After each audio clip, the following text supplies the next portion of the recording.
Guys, welcome to episode 2. I'm hoping that the audio is a little better on this one. The first episode had a little bit of an audio issue, but I did my best to fix it. Added an equalizer, edited some of the volumes and everything else. So hopefully it's better. If it's not, just let me know. But yeah, I hope you guys enjoy, and I will see you guys at the end of the video.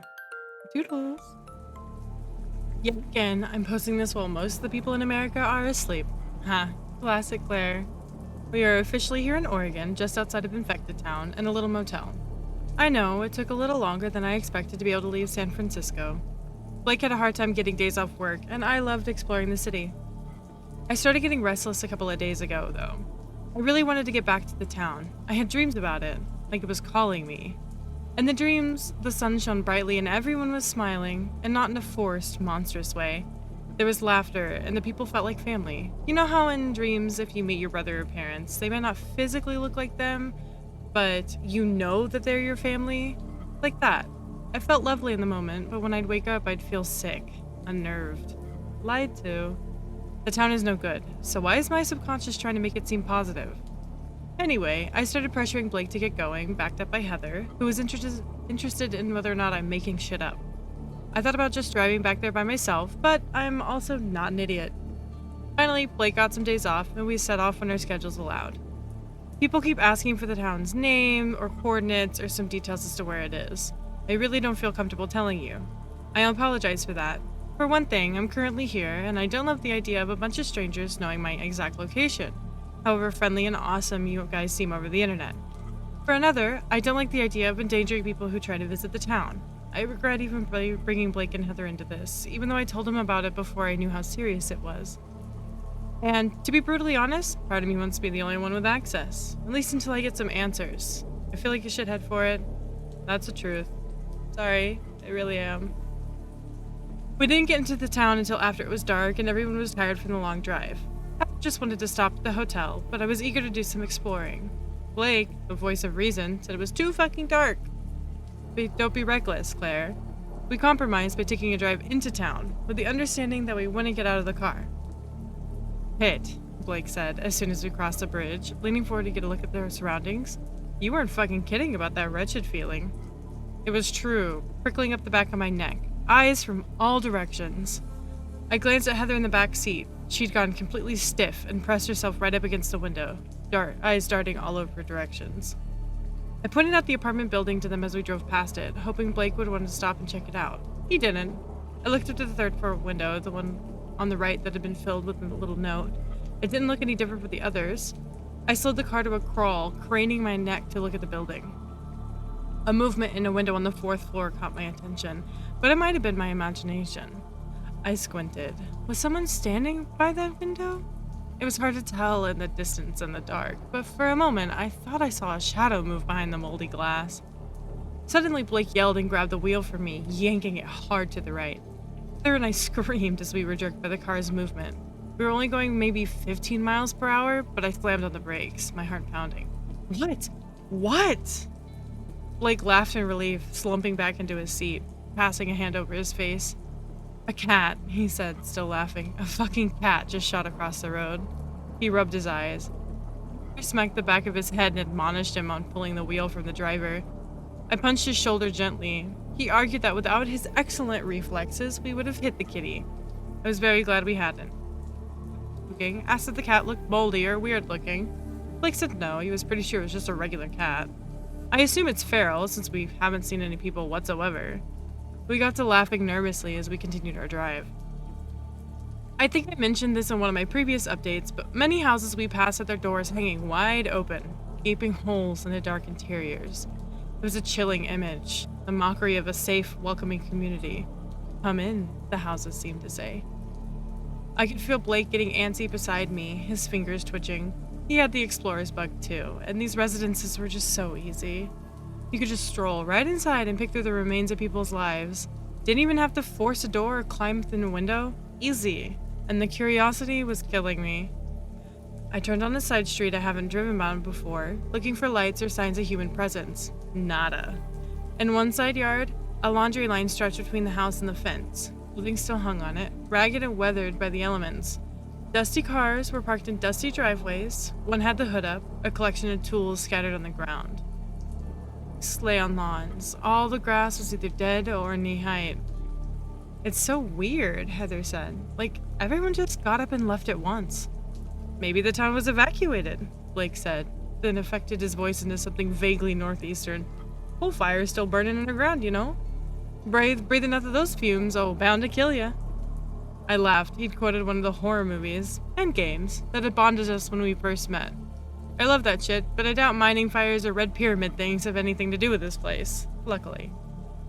We should leave, Heather said shakily, scaredy cat.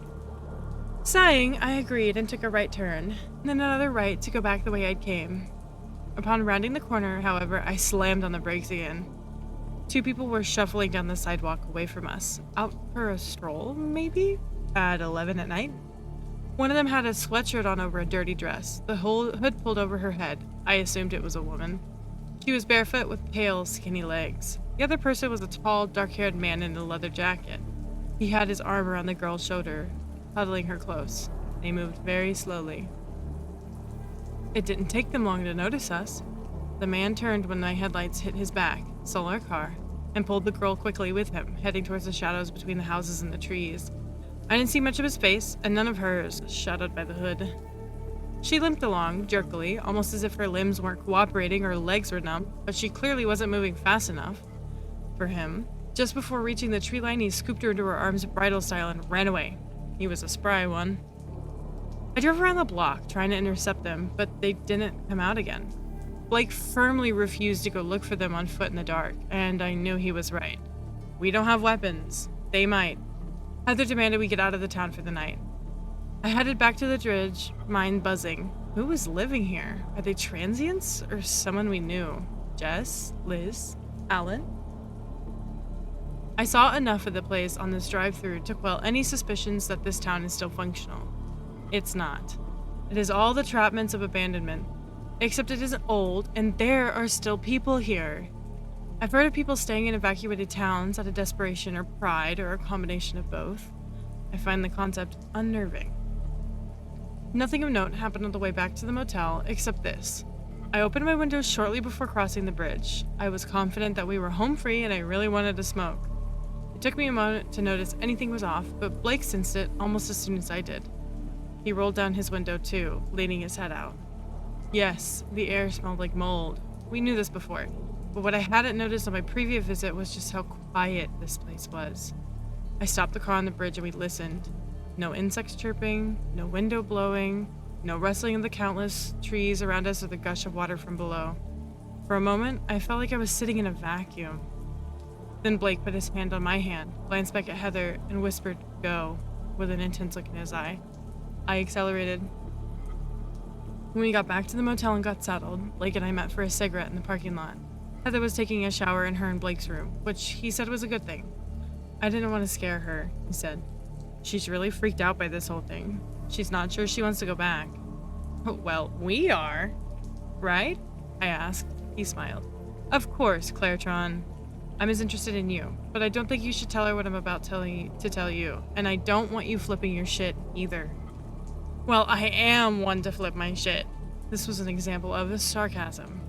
Yeah, okay, he said, then got all Blake nervous, rubbing the back of his neck and looking everywhere, with kind of an angry or intense expression. I demanded to know what was up, what had gotten him so jumpy. Okay, he said. Oh, so when we stopped on the bridge, listening, I looked at the railing, of the bridge, and there was something, on it. What something? It had to be some kind of plant or something, like moss. But it freaked me out because what it looked like was a hand. White hand, really bony, holding onto the railing. Like somebody was hanging off the side of the bridge. That gave me chills. We hadn't seen anything dangling from bridge on approach, but we hadn't been looking and the angle might have prevented it anyway. I told him I was freaked out to even go to my own room, and he shrugged. I think we've been reading those fucking stories too much. They got in my head. It was probably just a tree branch. A hand-shaped tree branch. Crazier things, right? All the same, he stayed up with me when Heather fell asleep and we wrote this. So that's where we are. Mold. An abandoned town that's not quite abandoned. People dangling off bridges. It just keeps getting weirder. We'll keep you posted.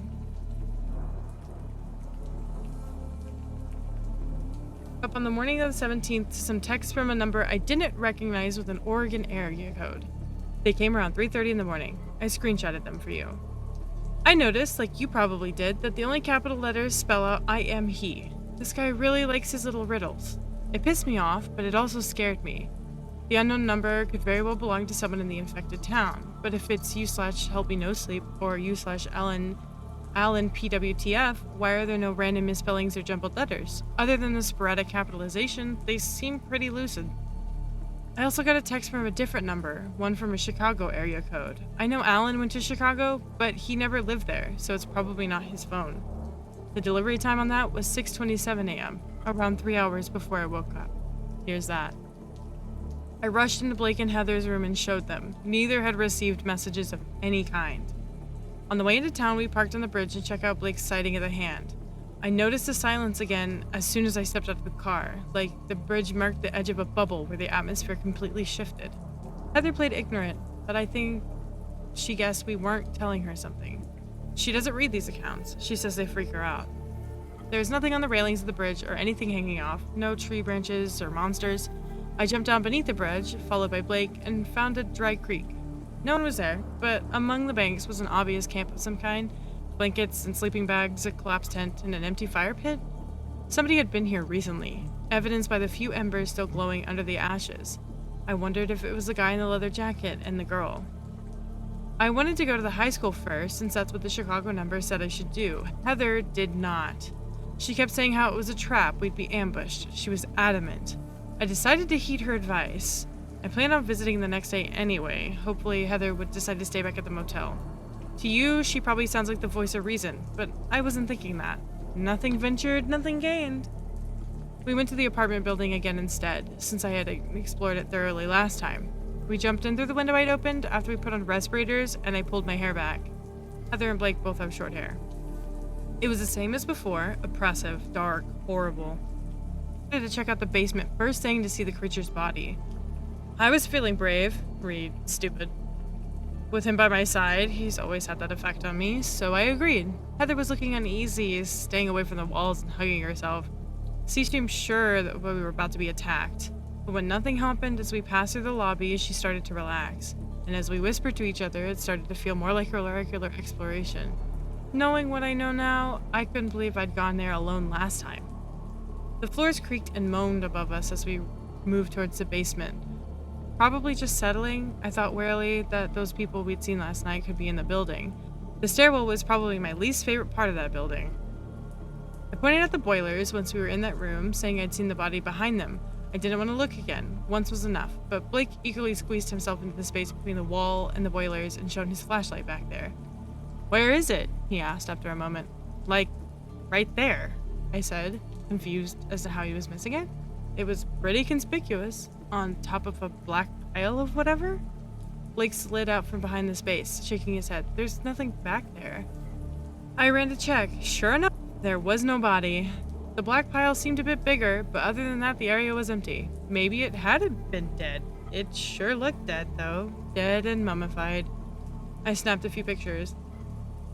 Come to it, we took a lot of pictures down there. The only ones that showed anything more than a blurry darkness. In the first two, you can see the boilers on your right. It was taken from the door of the room. The last one is of about 25 that I snapped of that black pile. It was the only one that came out. Keep in mind this camera was set to normal settings and the flash on. Next, we head back upstairs to the 3rd floor. At my request, it was a long climb in that dark, claustrophobic stairwell. The 3rd floor hallway was as decayed as the rest of the building. Most of the mold was on the ceilings and slowly spreading down the walls. Our feet crunched on broken glass and litter. There were quite a few open doors here, none of them numbered. Nick pointed his light into a room with an old motel train set, which immediately attracted his attention. Heather followed him, but I followed my own clue.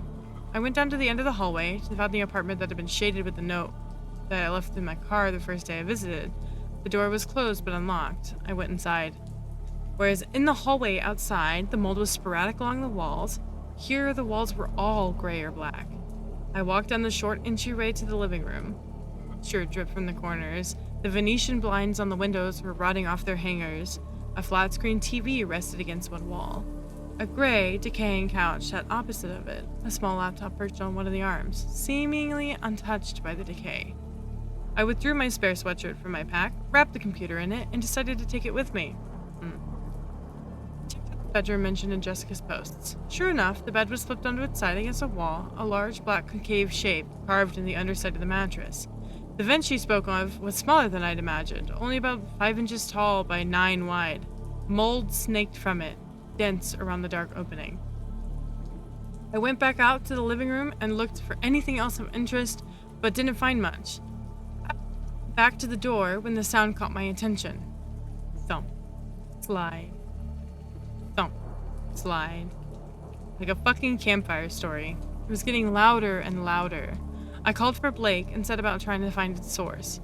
Thump. Slide. Thump. Slide. For the life of me, I couldn't see where it was coming from. I checked every room, but it was loudest in the living room. I called for Blake again. No reply. Suddenly, there was a slam. I raced back to the front door to find it had been thrown shut behind me. Panic mounting, I scrambled to open it. Locked. I was trapped in this room. Before I could get my shaking hands to work the deadbolt, there was a loud sound of something banging against metal. I spun around just in time to see a vent cover high up on the wall behind me get torn from its screws and drop to the ground. An arm snaked out of the hole in the wall, white as candle wax, emaciated. Long, twisted fingers clawed at the air. Another arm came through, the hand groping for the wall underneath the hole. The other hand found the wall above and pushed. When the head appeared, I snapped out of my shock enough to scream. It was not the face I'd seen on the mold pile, but it was similar. White and gaunt, with a stretched, too large smile. It had eyes, though they were closed, the lids seemingly fused together. It had hair, too, just a few strands atop its skull. The head was tilted at an extreme angle to the left so it could fit into the tiny space, but as soon as it cleared the edge of the vent, it jerked to the side and dropped to look at me upside down. Its neck must have been twisted 180 degrees. I screamed again, that horrible smile. I took my eyes off the creature moving towards me and clawed the door handle. Blake was on the other side, shouting furiously, banging at the wood. Heather was sobbing. The deadbolt stuck as I tried to turn it, and I cried out, stealing a glance back at my pursuer. It had cleared its shoulders and most of its bony chest, slowly slipping down the wall. Its arms reached out towards the ground. It was still smiling, right at me. I pushed against the deadbolt, and it was finally graced with the sound of a solid click. Crying, I threw open the door and rushed into Blake's arms. He immediately saw the creature and let out a panicked, "What the fuck?" Heather screamed.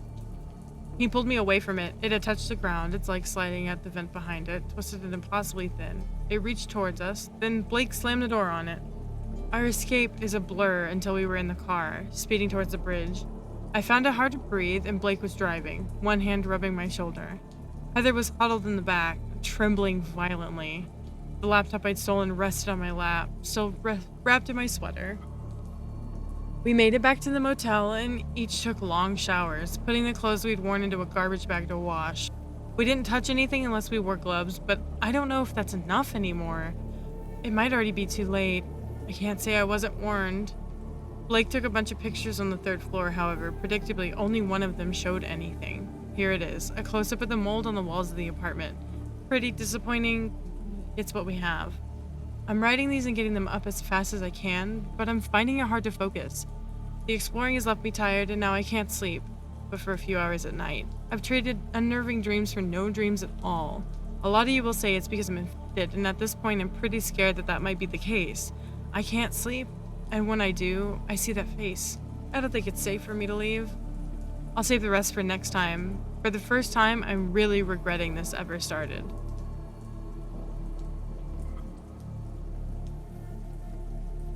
I've been losing time. This is my 3rd attempt at typing this out.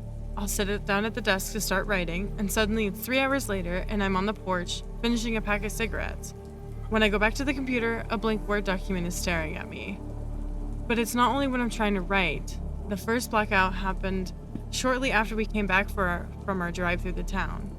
Since then, they come at least 2 or 3 times a day. I'll walk into a new room and suddenly realize I can't remember what I've been doing for the past half hour. I'll complain of being hungry, and suddenly we're sitting in front of the TV eating pizza. I'll be in the shower, and then suddenly I'm in bed with the lights out. Blake and Heather don't feel odd. They say I act totally normal during these times I can't remember. Blake won't let me quarantine myself in my room, as I know I should. He also stubbornly refuses to take Heather and get back to San Francisco. He says there's a good chance they're already infected too, and he won't risk spreading it. He also won't leave me. I know it's selfish, but I'm grateful. He and Heather keep arguing about it. She stormed out a couple of minutes ago to take a walk because he won't give an inch. Too bad she can't drive herself. She hadn't wanted to pay the gas. I promised myself I'd take you through this chronologically, though. The memory loss makes it impossible to promise I won't leave anything out. We didn't go back into town the next day. I am still traumatized after seeing that creature, and I wasn't sure I ever wanted to go back. But I also didn't want to leave yet. The laptop from Hillside Apartments was wrapped in a plastic bag and ignored on the counter. I drank most of the day away. Heather and Blake argued on and off about leaving. Please, babe, let's just go. Leave her here. It's not even our problem. But Blake is my best friend. He was mine before she ever came along. He'd never leave me, and he let her know it. He's also as curious as I am as about what's going on. Around 3 in the afternoon that day, I got a text from the Oregon number. It said, "Hello, beautiful. So happy you've decided to stay. I'm throwing a little party in your honor. We can't wait. See you soon." I deleted it shortly after writing it down. He again. Who is he? The morning of the 19th, I woke up feeling braver after about 3 hours of sleep. I kept thinking of the text from the Chicago number and about the high school and the promise of answers. I had to go back. I'm pretty sure I'm infected, and if that's the case, then leaving is not an option. My only chance is to figure out what's going on. Maybe I can stop this somehow, even if it means burning the whole town to the ground. Maybe there is a cure, or a source, or something. Heather didn't come with Blake and I when we headed back into town that day. She's scared and furious with me for getting them into this. I don't blame her. I really feel guilty about it. They knew everything I knew when they agreed to come, but I was the one who'd unearthed something that I really shouldn't have. We'd seen the high school on our drive that night. It wasn't hard to find again. It's a tall gray building with red double doors, a sidewalk lined with trees. Very picturesque. The sign out front said Charles M. Hadwell High School. I thought the apartment building had been tough to get into. This one was locked up tighter than a drum, a stark contrast to the houses on the very same block with their doors wide open. The front entrance was heavily chained and padlocked. We decided the crowbar would be a last-ditch effort here. The chain was so tight around the handle we doubt we'd be able to get the leverage to break it in any case.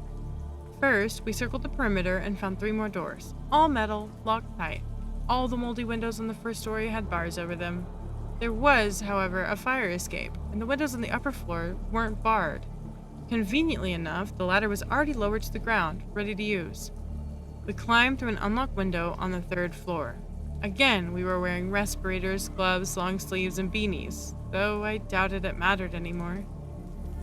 The room we fell into was dim and old-fashioned. The building had probably been built in the 60s and had not been updated since. The walls were dark green, trimmed with wood, and the floor was beige tile.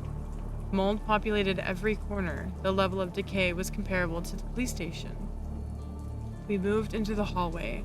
Some of the lockers along the walls were open, content spilling from them. Papers and books and binders. We passed classroom after classroom, slowly realizing we had no idea what we were looking for. The school was full of documents, and many of the chalkboards or projectors had writing on them. The school was a big place, and we don't know where we alleged answers would be. It could take days to look through everything, but we started out searching pretty thoroughly. In the fourth room we entered, I noticed a classic chalkboard in one corner with some kind of chart drawn on it. I checked it out with Blake, started rummaging around the teacher's desk by the wall. There was a desktop computer there, but it had no power, since there was no power to the building.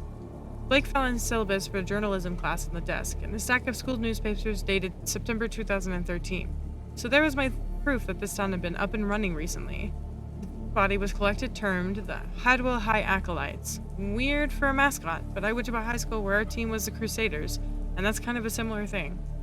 The school crest in the upper corner bore the motto, Donec Totem Implet Orbum. I looked it up when we got back to the motel. It means, until it fills the whole world. The chart on the chalkboard turned out to be a class of valedictorians since 1964, with dates and GPAs.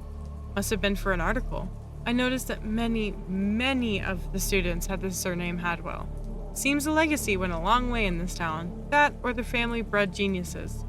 The last Hadwell on the list had graduated in 2007. First name Elizabeth. I immediately thought of Liz from the stories, but there's no way to be sure. We decided to head downstairs to the offices to see if they held anything conspicuous. The classrooms had yielded nothing that seemed important on first glance. It was far darker on the first floor than anything above, and it felt more cramped, like the walls were closing in. Upon rounding a corner, Blake put his hand on my arm and stopped me, telling me to listen. I heard what he did. Faint music, as though from a distant source. I strained, but I couldn't make out where or what the words were or what the tune was. It drifted eerily down the hall. We followed it. It was loudest when we entered a classroom near the front entrance, but still sounded muffled, as though it was coming through the walls. I identified the tune, that was going a bit slower than I was used to. It's a really well-known song, You Are My Sunshine, and it played on repeat as we searched the room. As soon as it was over, it started again. It didn't take long to spot a metal trapdoor in the corner of the classroom, looking out of place. I can't resist a trapdoor. It took a crowbar and Blake's biceps to pop it out of the ground, but once it was open, the music was louder. It echoed out of the black hole in the ground, and I felt like we were getting close to something. We had to go down. I didn't want to, but we had to. The answers we were looking for were down there. I got out my crowbar, and Blake palmed his annihilator, which is a solid demolition tool that could do some serious damage. Thus armed, we started down the steep concrete steps into the darkness. The staircase seemed impossibly long. I kept looking back to the shrinking square of light shining through the trapdoor behind us. It soon disappeared by the pressing blackness, and we still descended. The air grew colder around us, the walls pressed in, and felt like we were on a staircase for at least 15 minutes, but my phone told me it was only 3 or 4. You Are My Sunshine just kept on playing, growing louder. On my next step, my foot hit the ground too soon and I lurched. Blake knocked into me, sending my flashlight falling down the tunnel we just entered. The light flashed wildly in all directions as it clattered to the ground and rolled a good 15 feet away. I watched it come to a rest near the wall and sit there for a moment, the beam pointing towards Blake and I, then it flicked off. I told myself it had broken in the fall. The tunnel we entered was carved out of raw rock. It was narrow and low enough that Blake had to stoop slightly. We moved forward, looking for my light, but unable to find it. When we finally stumbled upon it, it was 50 feet ahead, far further than it had been when it stopped rolling, and it was totally disassembled, more appropriately, torn apart. Lens cracked, coils ripped out and stretched, bulbs smashed. It was down a light source, and it seemed there was something else in the tunnel with us. Gripping our weapons, we crept forwards in silence.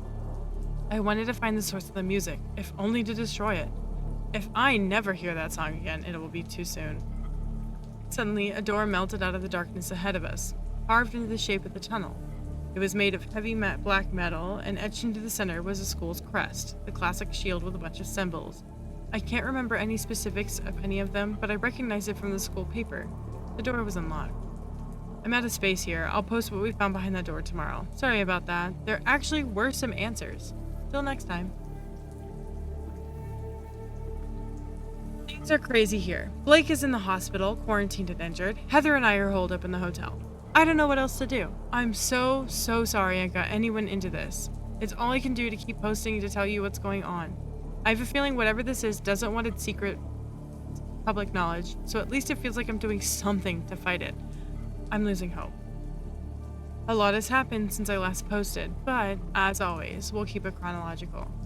The door in the tunnel opened to a small chamber, an intimate space but finely decorated. The stone walls were carved with intricate symbols, like none I'd ever seen before.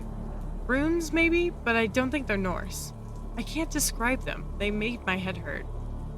Tapestries hung on 3 or 4 walls between the stone pillars, each depicting a different scene from what I assume was the same story. The one on the left showed an androgynous person with long hair, sitting on the ground, head in his or her hands in despair. Behind the person stood a thin, solid black figure with no features, hands on his or her shoulders. It would have looked comforting, guardian or angel if it wasn't so unnerving. At the bottom was the word electum and those fancy medieval style letters. Latin again? The second tapestry across the chamber from the door depicted that same androgynous person, only she or he was split vertically down the middle. The other half was replaced with a shadow figure, two halves of a whole. The hybrid creature had its arm outstretched, tendrils of darkness spiraling from the hands. Seemingly holy light shone down on it from above. The caption here was Lengtham. The last tapestry was to the right. It showed a crowd of people from behind, all on their knees, bowing to the black figure. The figure in the background was much larger than any of its worshippers in the foreground. And again, the heavenly light beamed down on it. The word was Elatum. The gist of the last tapestry was easy to discern: the spread of the sickness, the masses on their knees, donec totem implet orbium, until it fills the whole world. The other two weren't so clear. Who was this person in despair? Did the half-person, half-shadow creature imply taking someone over, or was it a partnership? Was it something that had already come to pass, or more of a prophecy? No way to tell at the time. Blake wasn't even pausing to look at the pictures. As soon as the door was open, he strode over to the record player in the corner that was blasting You Are My Sunshine. With one rough motion, he shoved the entire thing off the side table it sat on and let it smash against the floor. The song cut out with a scream of a needle against vinyl. Blake stared at it for a second, then brought the heavy steel-toed boot down on the player. Wood and metal crunched beneath his foot. He picked up the record from the rubble, a 1939 single of You Are My Sunshine by the Pine Ridge Boys, and snapped it neatly in half. I nodded. I was sick of it too.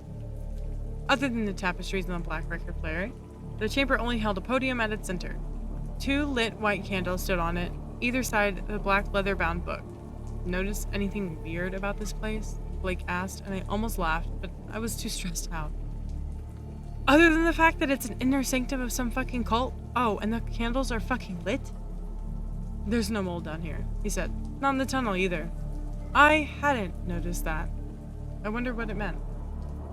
The leather cover of the book we found on the podium is branded with the Hadwell family crest, the same one all over the school and the door of this chamber. Inside, the yellowed pages are set with dense type. They smell musty with a hint of cigar smoke. It's a short book, only 138 pages. The writing style is flowery, akin to a Bible. I think that's what this is, this cult's book of scripture.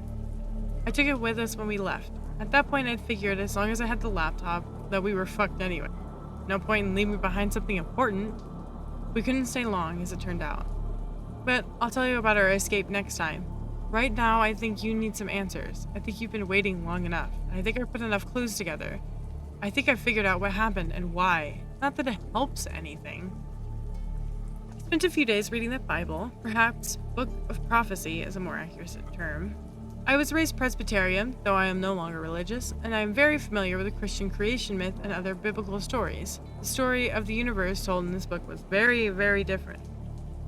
The story goes that at the beginning of time, when the universe was an empty void, the old gods awoke. Countless gods, nearly infinite in numbers, been the very fabric of the cosmos. Over the eons, with the vast darkness of space and time stretching out before them, they became bored. And that, to these powerful beings, was unacceptable. To alleviate this boredom, each god created its own dimension, where it designed and dictated every natural law. Due to the jealous nature of these beings, soon these dimensions became closely guarded by their peculiar creators to avoid their brethren stealing their secrets. Alliances were formed and rivalries were introduced. Walls between dimensions became thicker and thinner between enemies, and between friends they dwindled down to nothing. And in their cycles of creation and destruction, the gods were content.